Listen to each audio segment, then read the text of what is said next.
অমলাকে আজ দেখতে আসবে। পাত্রের নাম অরুণ। নাম শুনেই অমলার বুকটিতে যেন অরুণ আভা ছড়িয়ে গেল। কল্পনায় সে কত ছবি না আঁকলে, সুন্দর সুশ্রী, যুবা বলিষ্ঠ, মাথায় টেরি, গায়ে পাঞ্জাবি, সুন্দর সুপুরুষ। অরুণের ভাই বরুণ তাকে দেখতে এলো। সে তাকে আড়াল থেকে দেখে ভাবলে, আমার ঠাকুরপো। মেয়ে দেখা হয়ে গেল, মেয়ে পছন্দ হয়েছে। এ কথা শুনে অমলার আর আনন্দের সীমা নেই। সে রাত্রে স্বপ্নই দেখলে। বিয়ে কিন্তু হলো না, দরে বনল না। আবার কিছুদিন পরে অমলাকে দেখতে এলো। এবার পাত্র স্বয়ং, নাম হেমচন্দ্র।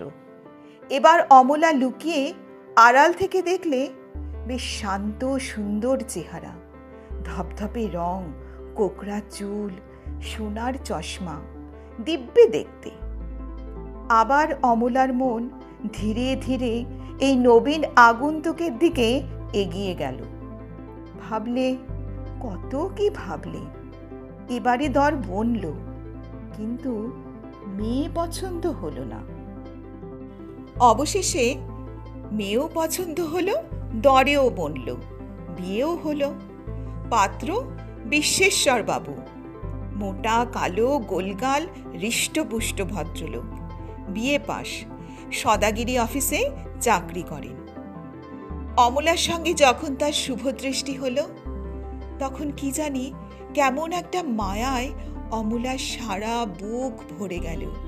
এই শান্ত শিষ্ট নিরীহ স্বামী পেয়ে অমলা মুগ্ধ হলো। অমলা সুখেই আছে।